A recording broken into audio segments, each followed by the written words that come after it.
This is the Fantasy Huddle. I'm Randy Shaver along with Kevin Gorg. We're happy that you're here. Big week in the NFL coming up. This show is presented by Aquarius Home Services. We're in the Aquarius Home Services studio.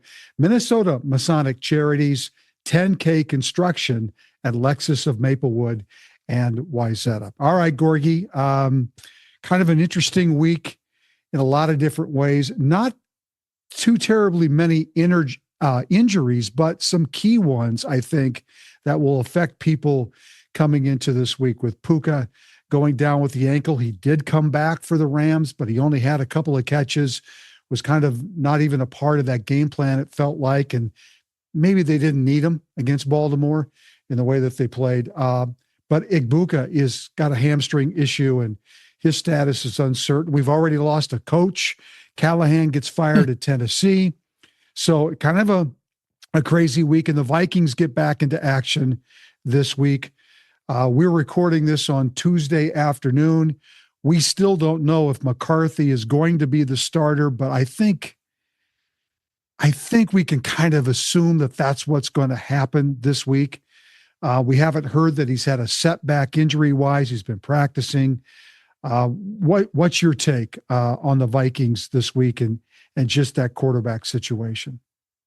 Well, really hard to figure out what the tea leaves are going to tell us. I kind of felt like yesterday they were almost hedging their bets, saying that he hasn't been back on the field much. He hasn't really fully practiced and had a week to get ready for this game. I almost, as I handicap it, Randy, think Wentz will get the start this week, and they'll give JJ the practice time into that Thursday night game, because with an older quarterback, that quick turnaround, you have to go out and play in LA against the Chargers on Thursday Night Football the next week.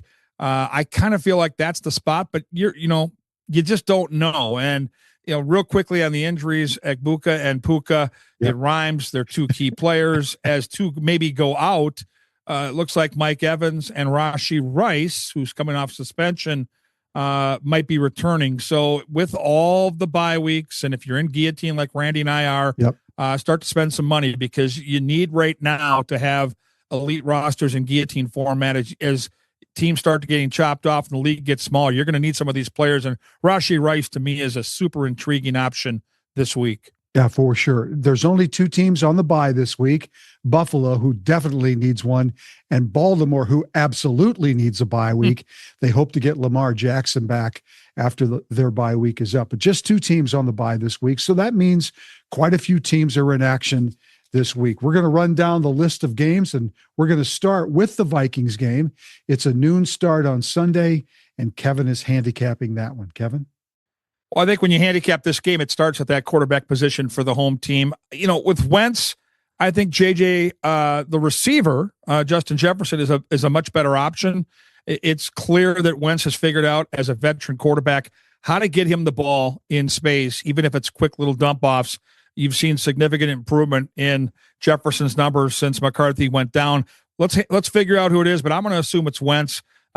Jordan Mason, not an easy matchup against the Philly defense, but certainly going to get a lion's share of the carry, so you're going to start him. Jefferson's a no-brainer. Addison's looked good in his two starts. Let's see if he can keep himself out of trouble with the coaching staff. And TJ Hawkinson, a serviceable tight end. On the Philly side, their offensive line has been tough. It feels like they're starting to get a little bit healthy. Jalen Hurts still going to be one of the quarterbacks you lean on, especially with Josh Allen on bye and Lamar Jackson, even though hurt on bye. So absolutely Hurts is going to be an option for you in daily fantasy. Saquon Barkley is not the same player he was last year, and that's not a shot at Saquon. I mean, this line just is not giving him the chance to succeed. You have to start him if you drafted him. There's no benching Saquon Barkley, but lower your expectations. Same thing with A.J. Brown and Devonta Smith. Likely got to start them. Vikings defense is far from elite, so they could get a chance, especially in the red zone. The real silver lining for the Eagles' struggles this year has been Dallas Goedert. He has been a tight end monster. Another couple touchdowns last time out. Goddard is a must start. Over-under is 43.5. I don't expect this to be a shootout. If I look at the game, I kind of see a 20 to 16 type game. So not a lot of fantasy guys I'm going to lean on in my daily endeavors this week. Yeah, it feels like an under to me too in this game. The Vikings coming off the bye, You would assume that the rest helps, but maybe it's rust as well. And the Eagles they've got to get themselves together. So this is going to be a critical game for both teams. And Kevin, when you look at the NFC, there are so many teams that are competing right now in the NFC, unlike the AFC, where there's some clear-cut teams. The NFC is really muddled because there's a lot of teams at 3-2, in that dogfight. So this is all the games involving NFC teams are big, but this one is super big, certainly for both teams on Sunday. All right, we're going to backtrack. My game is the Pittsburgh Bengals game, which is a Thursday night game being played in Cincinnati. The line's 42.5. The Steelers are 5.5, 6-point favorites. They just keep winning ugly. The Steelers do. They won again against Cleveland. Aaron Rodgers, a couple of touchdown passes, super efficient, wasn't sacked in that game. 10 touchdowns and 3 interceptions. He's available in every single league that I'm in. And I look at my backup quarterbacks and I'm thinking to myself, what am I doing? I should be taking him. I feel like gator arms when I'm at dinner and I don't want to grab the bill. It's like I want to grab him, but I'm so hesitant. But I think he's certainly playable in this football game. The Bengals defense, as we know, is not very good.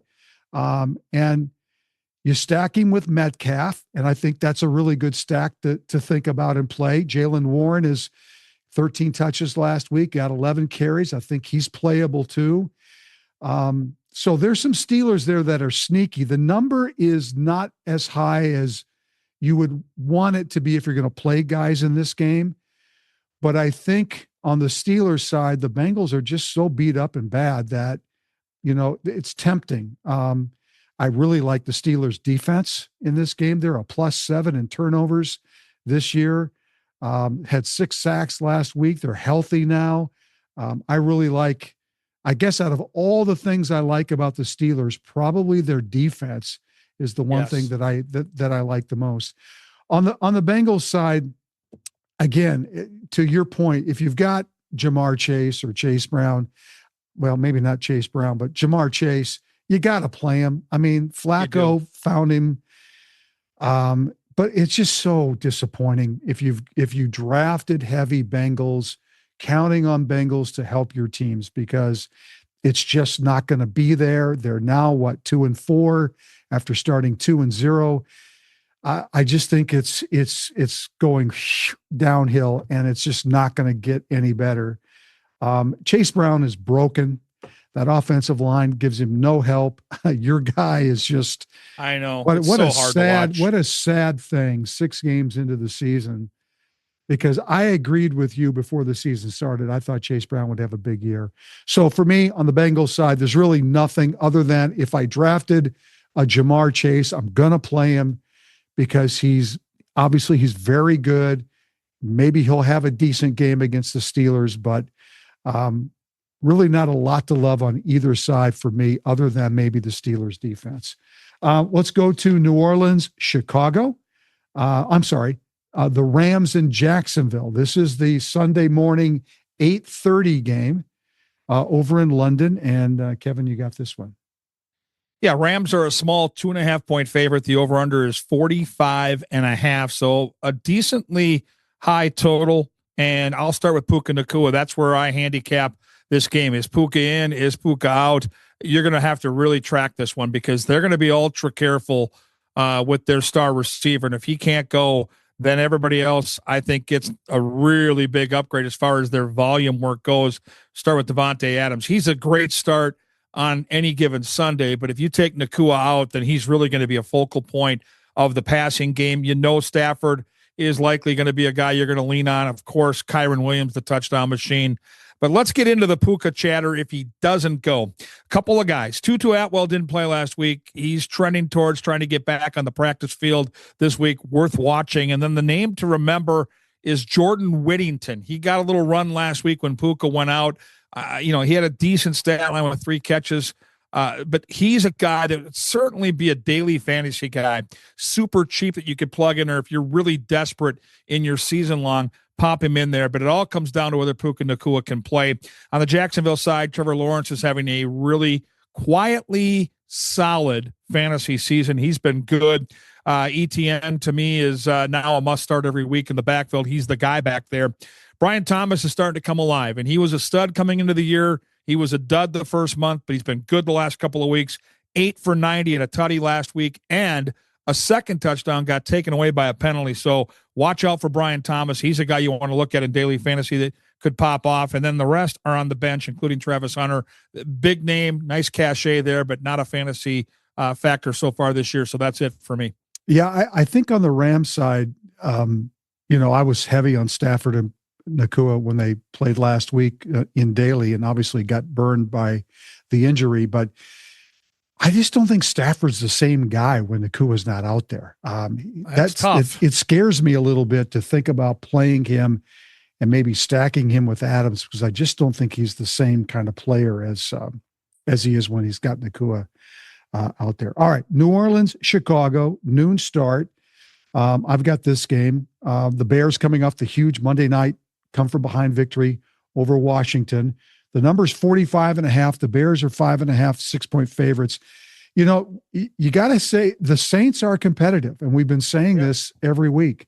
They're competitive, and there are some pieces on that team that you have to think about. And I'll throw Kamara out there. He touched the ball 15 times against New England. The Bears have they've given up the second most yards on the ground in the NFL this year, at least leading into the Washington game. Only Miami is worse than that. So if you look at those numbers, yeah, I think Kamara is playable, certainly against Chicago. I would like him better if they were at home than at Soldier Field, but I think you have to consider him. I'm not Rattler and Olave, sure. I mean, if you want to try to be sneaky and get lucky, I could see doing that too. I'm not going to do that, but I could see it. And Taysom Hill is there robbing people. So if you want to take a chance on a Taysom Hill, we got 1 carry, 1 yard, 1 touchdown. Hey, it's 6 points in your fantasy league, and probably nobody's going to play him. So right, that's a possibility. On the Bears side, I think he can play everybody. I really do against the Saints. I don't know what the weather looks like yet in Chicago on Sunday, but if the weather's good, I think you can play everybody. The Saints defense isn't terrible. They're kind of middle of the road, to be quite honest with you, but I think the Bears are finding themselves. That win Monday night, you could just see it. You could hear it in the interviews after the game. You can see it in their faces. They're starting to believe a little bit that they've got something going. So Caleb for sure. Odunze was quiet in that game against Washington. Swift was very good, and I think he's definitely playable.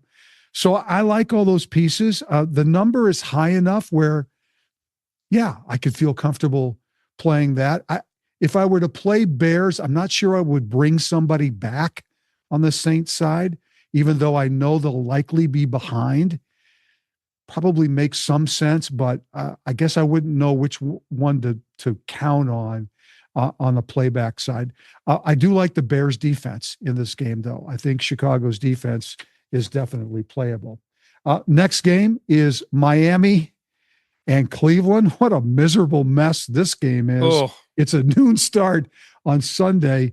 And as of right now, the head coach of the Dolphins is still the head coach, but that could change at some point. He seems to be the next one on the hot seat. Might be his last game. Capri pants and all. I'm not sure the capris are going to work in Cleveland. So over-under is only 40.5. So Vegas is expecting a low-scoring game. Cleveland's a 2.5-point favorite. My personal opinion is Cleveland's going to win this game and win it handily. I just think it's a tough matchup for Miami. Cleveland's defense is stout, and Miami's defense stinks. And with Tyreek Hill out for the year, their offense is very limited. I'm very worried. I've got multiple shares of Devin Achan, and he's been awesome all season. This is a really bad matchup for him. So I think you have to taper your expectations. Tua, I'm not starting in any of my leagues if I've got shares of Tua. He's on my bench. I can't do it against this defense. I won't do it. I'll take that I'll take that a step further. I have him in league. I'm dropping him. I'm moving on. It's time. I think it's a very scary thing to have him in your lineups at this point and counting on him, because I think after the words that he said in that press conference about how things are, the leadership, I think things are heading way downhill fast. Don't you agree? So I do. Achane and Waddle, I guess, are startable, but I would really take your expectations down a few notches. I think this game has 27-7 written all over it. Waller, if you're desperate, he gets touchdowns, but he's not getting the type of volume you need. I really am trying to avoid Dolphins if I can this week, because I think there's a storm brewing. I agree with you, Randy. On the side of the Cleveland Browns, Dylan Gabriel, it looks like a nice prospect at the quarterback position. This is not a guy you want to start on a regular basis in fantasy, but with the bye weeks and the injuries, if you're desperate, I could see him combining for a couple of touchdowns here. Quinshon Judkins is the guy that I am really going to focus on with this matchup. I believe they're going to be playing from in front. I think you can run on Miami. You said that already with the numbers that bear that out. I think Judkins is sitting on a monster game. I'm all in on him.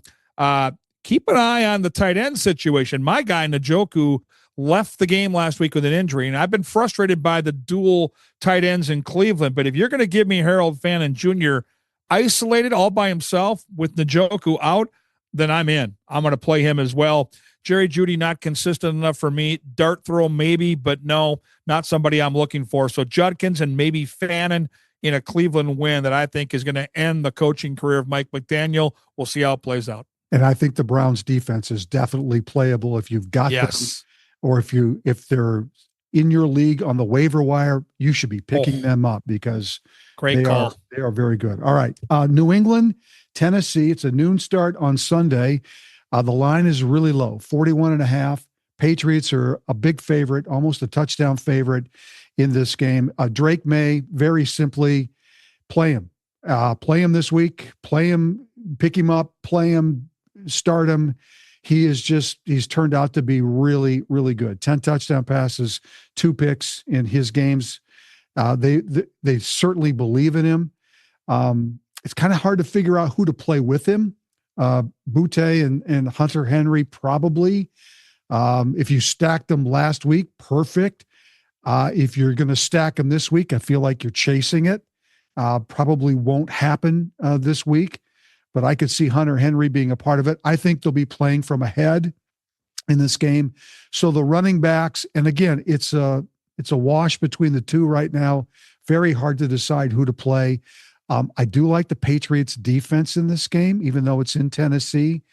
But Drake May, I would play Drake May naked in my dailies. I just think that's the best move and probably the safest in this game. For Tennessee, nothing. Absolutely freaking nothing. Tajay Spears got more touches than Pollard last week. It's ugly. It's just a mess. And yeah, they're at home. Anything can happen. I get it. I want no part of anything with Tennessee. So I would say in this game, just Drake May and run with that. Las Vegas at Kansas City. It's a noon start. Kind of an interesting game, I think, a little bit. Yeah, a traditional rivalry game in this division. Over-unders 45.5, so points are expected. And don't look now, but Andy Reid has the Kansas City Chiefs rolling a little bit here. And beware. And, listen, the Raiders are going to be in chase mode. There's no doubt in my mind when you're a 12.5-point underdog. That's great news normally when you have a quarterback that's going to be likely playing in garbage time. But garbage is the word I think of when I think of Geno Smith's performance this year. I mean, this guy, he's been bad. Like I liked him in Seattle. He was a guy I leaned on in Seattle for a lot of fantasy objectives. I will say this though, Kevin, in fairness to him, without Brock Bowers, it kind of sucks. Yeah, it just kind of does. And their receiving core just hasn't given him a lot and the offensive there's a lot of things going on in Vegas. But yeah, he's not been, they spent a lot of money and he's just not been able to help him. Interceptions are killing him. Genty is still a guy that I think will take some pressure off him, albeit against one of the top 5 defenses against the run. So again, I love Genty. I love the talent. The fantasy production's been really on the come here the last couple of weeks, but I think you have to lower your expectations on the road at Arrowhead. With Bowers, still a question mark. If you've got Brock Bowers and you're waiting, you want that production. Michael Mayer has been a decent backup and certainly somebody you want to handcuff to Brock Bowers if you have room on your roster. I'm avoiding the receivers, Trey Tucker, Jacoby Myers. You know what? Either one of those guys could go off, but I just don't see it this week against KC. It's all about when you play these teams, and I think the Raiders are catching Kansas City at the wrong time. Mahomes has been awesome. I got to eat a little crow on this one. I didn't see the fantasy production being this consistently good because of their defense, but, Mahomes is making me a believer.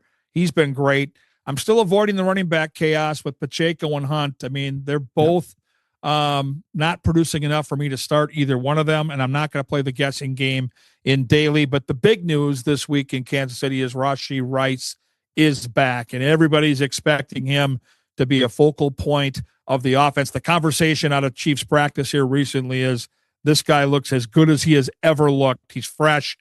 Start him up. If you can find him on a waiver wire, God, that'd be incredible. But yeah, Rashee Rice is the guy you want. Kelsey, another solid game, 6 catches, 78 yards last week. And then of the other receivers, Xavier Worthy's the only one I'm going to take a look at as startable. I mean, I know Hollywood Brown's been good, but now with Rashee Rice back, there are just too many cooks in that receiving kitchen. KC should roll. I've got them on a 34-10 type of victory.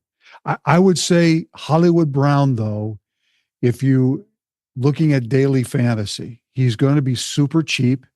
True. And there is some faith between him and chemistry between him and Mahomes. He had 2 touchdowns last week, but maybe Rice isn't quite there yet. Maybe it'll take him a game or 2. So, Kansas City is playing great on all cylinders for sure. Carolina Jets, the last noon game on Sunday. I don't know how the Jets did it, but they managed minus 10 yards passing last week, which is just pathetic. Honestly, in this day and age of the NFL, how in the world can you not get at least 50 yards passing in a football game? It's just unbelievable. Amazing. They're 0-6. Having said that, they're the favorite in this game against Carolina. The number's 44.5. And at least at last word, the Jets were 1 point to 1.5 favorite over the Panthers. The Jets on the Panthers side, the Jets give up 28 points a game, right? The Panthers, at times they look pretty good. I mean, last week they looked good. They did. They've got pieces. Tet McMillan finally got in the end zone for a couple of times. Rico Dowdle's been fantastic. I'm not sure that kind of game will happen in this one because I think the Jets defense is decent. But you got to play him. If you got him, if you picked him up, you got to play him because he's got the hot hand. And I don't know if we'll see Chuba Hubbard back on the field, even when he is healthy, because Dowdle looks so damn good. He just looks really, really good. So maybe you stack some Panthers this week, knowing that the Jets will likely self-implode, likely have a ton of penalties, likely screw the pooch passing the ball. There's so many ways that the Panthers can win this football game and have fantasy success. So I think there's some pieces on the Panthers side for sure. The Jets, the only reason why I think they're a favorite is that they're at home. That's the only reason why. And I wouldn't be surprised if this number flops or becomes even or goes to the Panthers side before Sunday. Justin Fields has just been miserable. Yes, he has the ability to run the ball in for a touchdown. I get it. And if you're going to run the ball against a team, the Panthers are a team to run the ball against for sure. So maybe Breece Hall is a guy to think about in this game. But Garrett Wilson is just, I know he's banged up. I don't even know what his status is going to be. I think he's doubtful, Randy. Yeah, I just don't. There's nobody on that team I feel confident about playing, even against the Panthers. So for me, as I look at this game, I would play guys on the Panthers side and take a chance that they're finding some confidence in what they're doing and that the Jets situation is just going south in a hurry, and maybe you can take advantage of it. I don't know. What do you think, Kevin? I think Breece Hall is the one player I'm going to look at, only because they're at home, only because Carolina's run defense is so bad. Right. And with Garrett Wilson out, I wonder if there is a path to him getting 150 combo yards and a touchdown. We'll get to that in my FanDuel lineup. But no, I'm not looking to isolate on any Jets. And now with that star receiver likely out, I don't know what you do. I mean, Justin Fields is a hot mess. Today, I want to talk a little bit about the Minnesota Masonic Charities. When you think about the Masons, I get it. You think about the funny hats, those pancake breakfasts, which are phenomenal.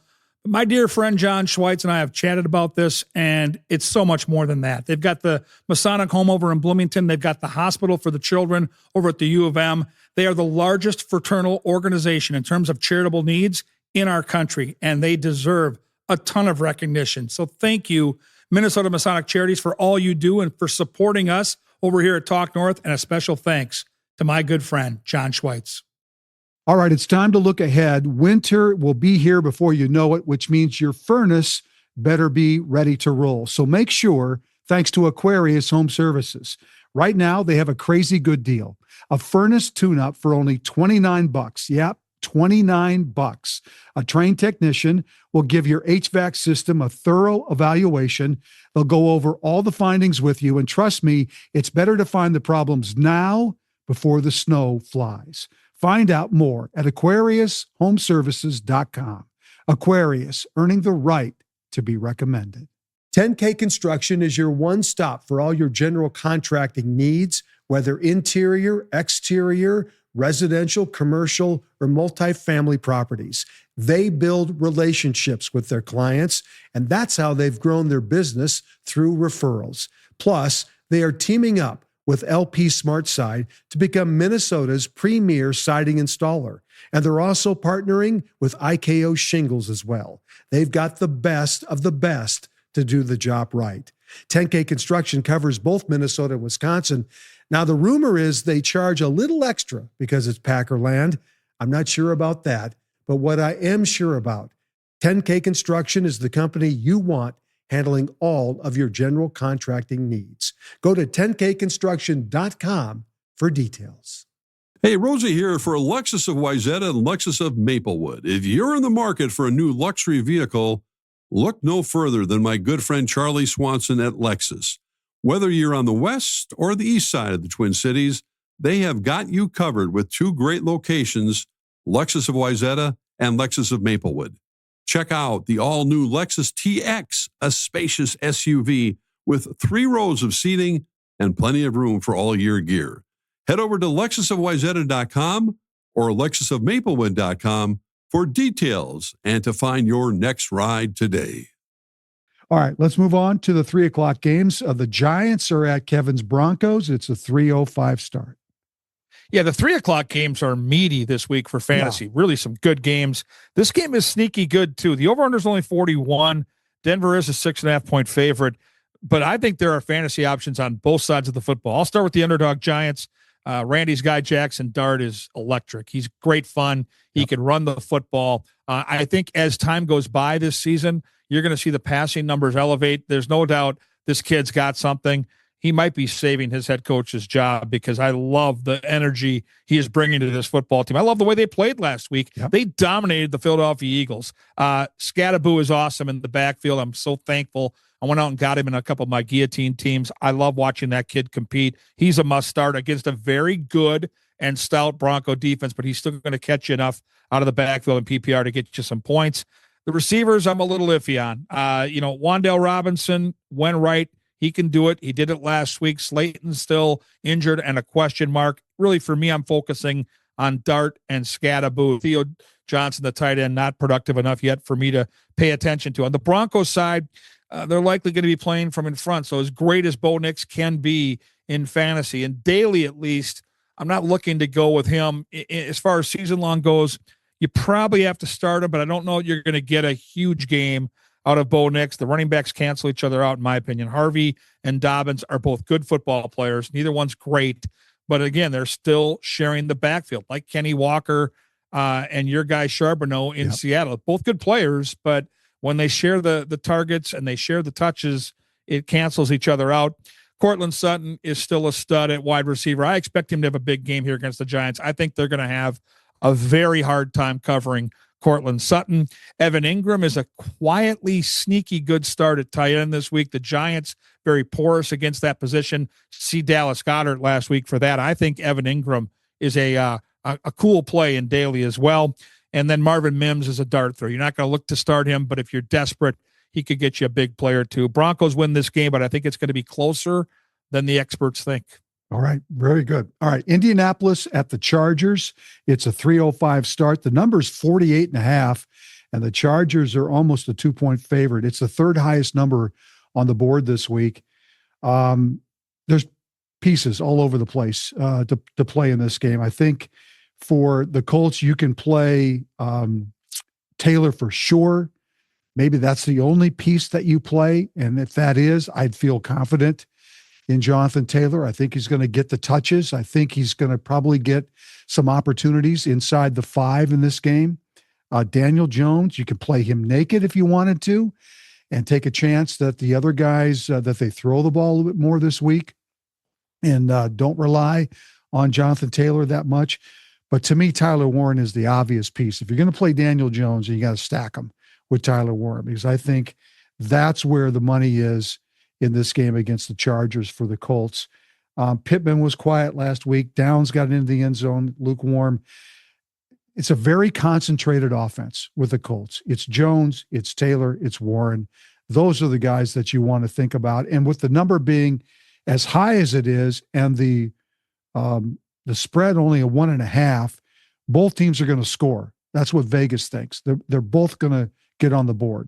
So I think that you can feel confident in that for the Colts. On the Chargers side, I think we learned that Vidal is the featured back. 21 touches last week. The Colts defense much better than Miami's. So I think you have to temper your expectations a little bit. But I like Herbert in this game.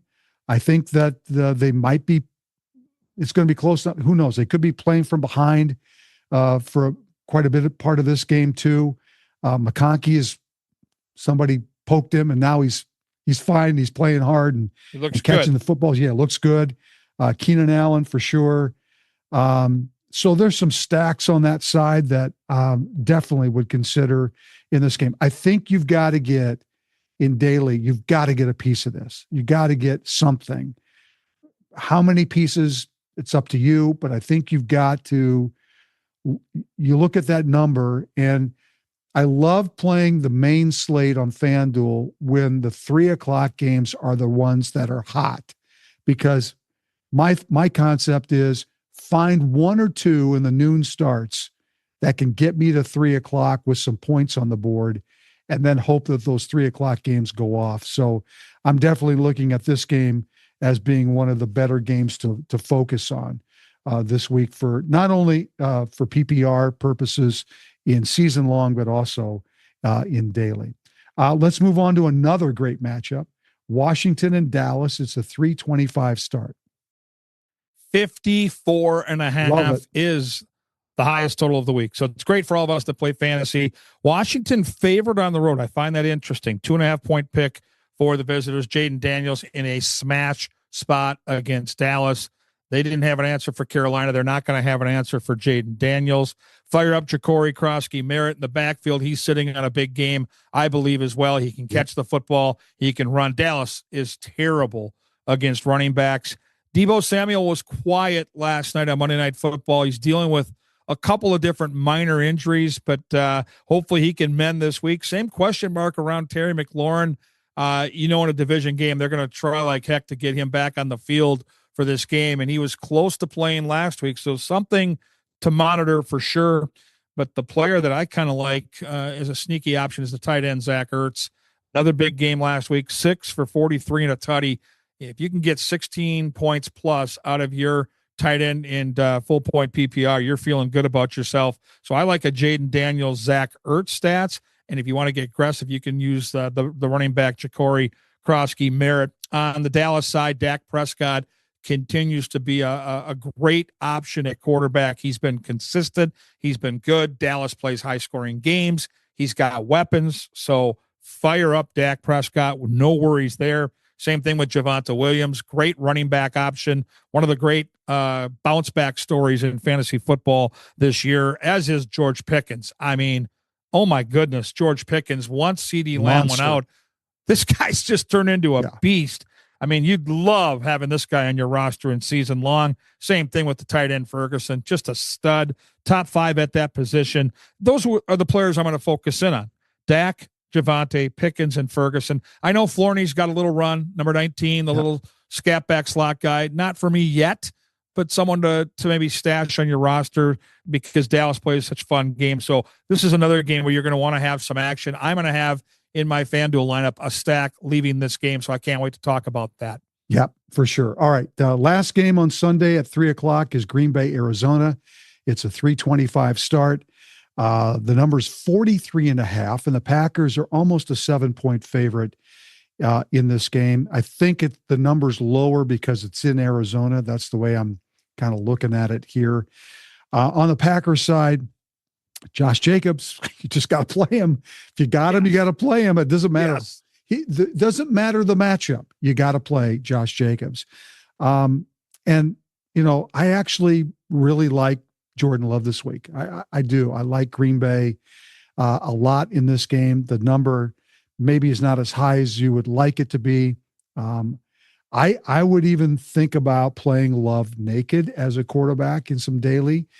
Just because I think they're going to move it around. I think Arizona is going to play desperate this week. I think they're going to leave it all out there on the field because they lose this game and they're in big trouble. But for me, the Packers defense is interesting. Not a bad pick, I don't think. Certainly Tucker Kraft, if you wanted to stack him with Love, makes sense. There's too much question mark at the receiver spot for me right now, even though Golden seems to be playing a little bit better and Dobbs there's just not enough there for me to feel confident. But Josh Jacobs, for sure, I think is the big piece. On the Arizona side, I haven't seen anything on whether Murray might play or not play this week. But you know what? If I'm an Arizona fan, leave him on the bench. Brissett played great. He did. Just play Ja'Cory Brissett. I mean, he had 2 touchdowns and 320 yards passing against Indianapolis. Just play the guy. Move on from Kyler Murray. It's not going to happen in Arizona. I agree. If it hasn't happened now, it's not going to happen. Nope. And he's kind of like Justin Fields 2.0. That's really, come on. It's just not going to happen. I did pick up some shares of Zonovan Knight just because Arizona's backfield is such a mess with injuries and everything else that he ended up being the guy that carried the ball the most and got in the end zone. But there's really not, for me, a lot on the Arizona side to play and feel confident about. Yeah, you can play McBride. Certainly can look at Harrison. I just think Green Bay's defense is too good for you to feel confident about playing a lot of pieces on the Arizona side. So for me, it's Josh Jacobs and a few other sprinkle of pieces, even though the number's decent. I just don't think there's enough there to get super excited about. And that's the end of the main slate for FanDuel. And we'll talk more about that coming up. Let's move to the Sunday 7:20 game. It's Atlanta at San Francisco, and Kevin's got that. Yeah, fun game here. Total is 46.5. San Francisco, just about a field goal favorite at 2.5. Penix on the Atlanta side has been good, not great. Not somebody I'm in love with, but certainly in a game like this, where there figures to be some offense. He's got enough weaponry where I think you can start Penix here with confidence. I mean, we don't really need to talk about Bijan Robinson. What he does on a weekly basis is unbelievable. And the best part of Bijan Robinson, if you drafted him first overall, which is what you should have done, is he never misses a game. He played every game the last 2 years. He's played every game this year. 35.8 fantasy points against Buffalo. He is so much fun to watch. He is so damn good. And they're still giving Algier a run to cut into his production. He is out of worldly and the best running back in football, and it's not close, in my opinion. Drake London reaping the benefits of teams trying to stop Bijan. 10 catches, 158 and a tutty against Buffalo. He looks great. He and Penix have something cooking there for sure. Kyle Pitts is a guy. He's a guy with talent. He's a guy that doesn't probably play up to his talent. I know you're laughing, but Kyle Pitts just looks like if you made a tight end, like a robotic tight end in some lab somewhere with scientists. He's got everything you want. He's big. He's lanky. He's got these big, just doesn't get it done. He's very average. Darnell Mooney didn't play on Monday. He's a question mark this week. Not somebody I'm looking to start, but just a fact. London, Bijan, and Penix are the three on the Atlanta side that you can stack with confidence. San Francisco, we don't know who the quarterback's going to be. I still think Mac Jones is most likely to start, but Brock Purdy, working through multiple injuries, is still considered a possibility. McCaffrey, a wonder, a veteran that just continues to show great fantasy production because of his catching ability. He's always relevant. 24.1 fantasy points last week. A machine, nonetheless. And with Pearsall and Jennings banged up, both of them a question mark. The Bourne identity is now here, and it's a thing. 5 for 142, back-to-back over 100-yard production games for him on the receiving yards. Fire up Bourne without any doubt at all. And then Kittle is supposed to practice this week. So if you did the right thing and you own Jake Tonjes, the backup's been fine, but now you might get your big guy back. Keep an eye on that. We'll have an update for you Friday here on the Fantasy Huddle, but Kittle likely to play. I think this is a really fun Sunday night game, high scoring. I've got San Francisco winning a close one, but again, fantasy options all over the board, Randy. Well, the way the NFC West is shaping up, it's a huge game in the NFC West for sure. So I'm not so sure when NBC lined it up that they said, week 7, we'll throw Atlanta in there. We'll see what happens. Actually, it's turned out to be a very good matchup. It should be a fun game, especially Atlanta coming off the win over Buffalo. I think it gets everybody excited about it. 2 games on Monday night. I don't know why we keep doing this. It just drives me crazy. I'm with you. At least this time they're staggered where you can watch one then watch the other, right? Tampa Bay at Detroit is my game. Monday night, 6:00. The number is 53.5. Detroit is a 5.5 point favorite. I think only because the Lions are at home is that number as high, because I think Tampa Bay is a very competitive game. So that number, that 5.5, could drop a little bit before we get to game time on Monday. I wish this game was on the main slate because it's got so much stuff. Although, on the Tampa side with Igbuka out, Irving didn't play, likely may not play this game. Godwin is still banged up. Yes, Mike Evans could come back, which would be great for Baker Mayfield. But Baker's had to really kind of make some things up here, which tells us a lot about what a great quarterback he is. Tez Johnson stepped up this last week. He's a guy that when I studied for Daily last week, after our show, his name popped up a lot in conversations across daily fantasy prognosticators and so on. So, and he lived up to that. Rashad White obviously has been really good and in the place of Irving, and likely will get a chance to do some things in this football game. I mean, the number is so high that you have to consider Tampa players. I think I would consider them more as playbacks to what I would stack on the Lions side. I don't know if I would stack the Bucs and play back somebody from Detroit. I just don't think that, to me, makes a lot of sense. I like the Lions much better. But those are some pieces on that side. And especially, I look at Rashad White and his role as a receiver too, really makes him, very interesting to want to play. On the Detroit side, just play everybody. I mean, if you got Lions, just play them. I mean, it'd be, yes, the Tampa defense is good. This is a very competitive football game. It's high scoring for a reason. Tampa is going to get on the board. They are going to score some points. Even more reason to play as many Lions as you can find. This Lions team is kind of like I think they're figuring out we're not dominating like we thought we were.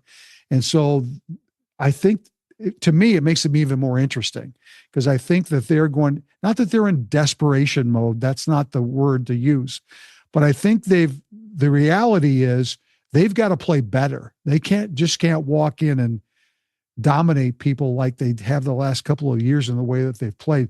Injuries have not helped them. Their secondary is decimated, especially at the cornerback position, which is another reason why Tampa is interesting to play this week. But Goff, St. Brown, Stackham, Gibbs, Montgomery, Laporta, you got to play him. There's your guy. Yeah, yes. you just got to play him, because there's going to be a combination of Lions that are going to have a big game on Monday night. And if you play the Monday night, just the 2-game slate on FanDuel or wherever, that's the team that you really want to think about stacking for sure. So that's the way I look at that game. Give me Lions all night long, and I'll be happy in putting that lineup together. All right, last game, Houston at Seattle. It's a 9:00 start on Monday night.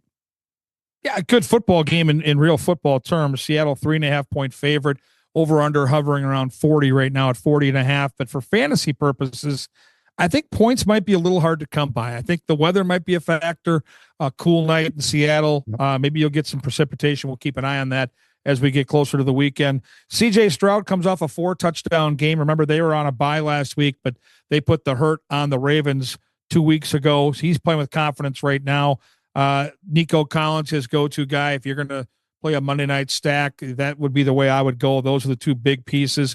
Christian Kirk is a sneaky option as the second receiver. He's starting to get some traction, some buzz out of practices in Houston. Certainly someone to consider. Dalton Schultz comes off a 5-catch, 60-yard performance at the tight end position, which is double-digit in fantasy points in PPR format, so not the worst option. The tough part for me is the running backs, Nick Chubb and Woody Marks, kind of, again, two-headed backfield canceling each other out. I would lean towards Chubb. He's the safer option, but I don't love either one of them against Seattle, who should be very stout against the run at home. Sam Darnold, our former Vikings quarterback, doing it again this year. Looks fantastic. Don't they wish they had him back? Nah, no kidding. I mean, seriously, Really? You're not wrong. And I tell you, but isn't it a surprise that a veteran is fit in here with the weapons he has and done well? And at the top of the list is Jackson Smith and Jigba, 8 for 162 and a touchdown. Phenomenal. Every team game plans to shut this guy down every week, and they can't do it. He's like Justin Jefferson. You cannot stop this guy. And the thing about him, Kevin, is there's not a guy on the other side that's taking away nothing. Defenses. There's nobody on the. I don't even know who the other receiver is on the other side. Cooper Kupp's a name, but he's not the same guy. Okay, yeah, okay, Cooper Kupp, sure, but he's not the same guy. No. So JSN is doing a lot of this on his own, and he is so good. Oh my gosh. Oh, tremendous. Yeah, he's amazing. He really is amazing. You don't want to start Cooper Kupp. I know he had a touchdown last week, but again, that's not something you can depend on. AJ Barner is a guy at tight end that if you're desperate, he did have 3 for 71 yards last week. And then the frustrating part for me is the backfield, because I do believe if Charbonnet or Kenneth Walker III was all by themselves, they would be a really good fantasy option. The problem is it's a 50-50 share. So you're cutting that production in half. So don't do it to yourself. If you can avoid it, please do, because it's a complete guessing game. I would stack Darnold with Jackson Smith and Jigba with confidence there and not look anywhere else. I think Seattle wins the game. I think it's a very competitive game, but I don't think it's a game in fantasy that, as we call it, blows up.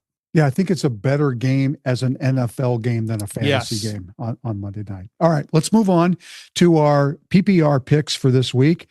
I'm going to start, and this is what I like. Drake May at quarterback. I like him. Nice. Like playing him naked this week against Tennessee. Josh Jacobs and Alvin Kamara are my backs. I'm going to go with that conversation I had about going with running backs against the Bears as something a little bit different. I love Amon St. Brown this week.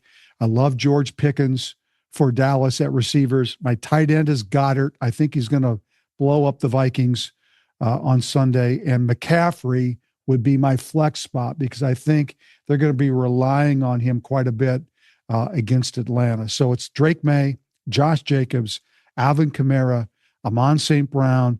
Got to get pieces of some of those games. George Pickens, Dallas Goedert, and Christian McCaffrey. My best PPR matchup or lineup would start with Jared Goff at quarterback. Mm-hmm. I love him indoors. Keep an eye on him the second half of the season. I think he's going to have a huge second half. And I'm with you. The Sun God, Amon-Ra St. Brown, a must at wide receiver, as is DK Metcalf. You talked a lot about Aaron Rodgers, rightfully so, throwing some flowers his way. DK Metcalf makes him fantasy relevant. DK Metcalf is a stud. So Amon-Ra St. Brown, DK Metcalf are my receivers. My running backs start at the top, Bijan Robinson. And if you can play him in every lineup, squeeze him in as best you can. Christian McCaffrey, because of the catches, these are studs. These are guys that if you can get them in your lineup, they will pay you back. Same thing with McBride now with the way things are going in Arizona. If it is Jacoby Brissett, I think McBride is a guy that could really jump up in his production. I don't think Kyler Murray has done him any justice. I think the backup might be the better option for that tight end. And my flex is maybe the greatest story in the waiver wire of fantasy this year, and that is Rico Dowdle. Yeah. Unbelievable. Combined yards the last 2 weeks, each over 200 yards each game. Yeah. Unbelievable. And Chuba Hubbard, who's a really good back, to your point, Randy, might have a hard time getting his job back. So Rico Dowdle in my flex position rounds out my best PPR lineup. All right. Very good. Let's talk about daily fantasy. The main slate on FanDuel is obviously runs through the 3:00 games. And this is my thinking and my lineup this week. I'm starting with Dak Prescott at quarterback because I want a piece of that Dallas football game against Washington. So I'm going to play Prescott and I'm going to start George Pickens. Prescott's 8,300. Pickens is 8,000. I'm more of a balanced lineup this week than I was last week because I don't have Puka Nacua sitting there at over $9,500. So Dak and Pickens, I'm going to bring back Ja'Cory Krosky Merritt in that football game against Dallas. Now, you could go the other way. You could start Jaden Daniels and maybe Ertz and bring back Pickens. Either way is going to work. You just got to make sure you get a piece of that game. The number is too high. And quite honestly, I may not have enough pieces from that game in my FanDuel lineup. My other running back is Breece Hall. I'm going to gamble here because I got Breece Hall and the Jets. And I'm going to Jets defense. So I'm going to gamble this week that maybe, just maybe, the Jets can pull something together where Breece Hall will carry the ball quite a bit against a bad Carolina run defense, and the Jets defense will play just well enough for that to happen a lot on Sunday. So Breece Hall is my other running back. I've got McConkey because I want a piece of that Chargers game. So I'm going to play McConkey. They're playing Indianapolis. That number's too high. I've got Tet McMillan in that Carolina game against the Jets. So he's my bring back in that Jets game. I love Tyler Warren this week for Indy. Again, I want pieces of that Indy Chargers game. And so McConkey and Warren are my pieces. And my flex, I had to go cheaper because I'm, running out of money. I'm going to go with Hollywood Brown, and I'm going to hope that the Kansas City Chiefs and Rashee Rice are not quite on the same page in his first game back, and that maybe Hollywood Brown will still sneak in there and get a touchdown or get some yardage. So here's my lineup. Dak Prescott, Breece Hall, Ja'Cory Krosky Merritt, George Pickens, Ladd McConkey, Tet McMillan, Tyler Warren, Hollywood Brown, and the Jets defense, again, trying to get big pieces in those 3:00 games. Kevin? I'm going to preface this by saying that Randy and I do not share ideas or talk about our lineups before we put this together, because we are going to cash together this week. I am keying in on that Dallas-Washington game. I also am starting Dak Prescott at 8,300 at quarterback. I am linking up George Pickens with that quarterback at $8,000, and I'm doing the buyback on Ja'Cory Krosky Merritt at 6,600. Oh my God, that's crazy. Exactly same. Right there. Exactly the same. Now we get a little different, except for my flex, and I'll get there. My other receivers are Devonta Smith, who I think has a couple of big plays in him against a Vikings secondary that is not very good. And I think Courtland Sutton is the Bronco to have. When he has quiet weeks like he had last week, Sean Payton gets him the football the following week, and I am trusting that the squeaky wheel, Courtland Sutton at 7,700, is the key guy to own for the Broncos. Pickens, Devonta, and Courtland are my receivers. Ja'Cory Krosky Merritt is my first running back. My other one is Jordan Mason. And as good as the Eagles have been in the last couple of years against the run, they've been leaky lately, including Scatterbo going for 3 touchdowns against them. I think Jordan Mason finds the end zone at least once and catches enough footballs to put up around 15 points in PPR. Here's my other sneaky stack, the tight end position. I'm counting on Njoku being out. I'll have to monitor that. But Harold Fannin Jr. is my tight end at 5,500, and I love the Cleveland defense this week. Love them against Miami. I think they're going to steamroll. What's their price? $3,900. They're cheap. Yeah. They're cheap, and that left me just enough to get your guy, Breece Hall, in my flex position at $7,000. So Dak, Pickens, Devonta Smith, Courtland Sutton, Ja'Cory Krosky Merritt, Jordan Mason, Fannin Jr. at tight end, Breece Hall at flex, Cleveland on the defensive side. We have very similar lineups, and we're going to have a similar result. We're going to cash.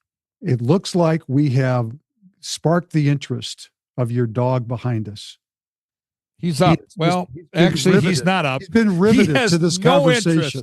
In the Cleveland Browns stack, Fenway is gone. He's just like, you know what? I don't care. I just want a milk bone. You can have your Cleveland Browns defense in the dog pound.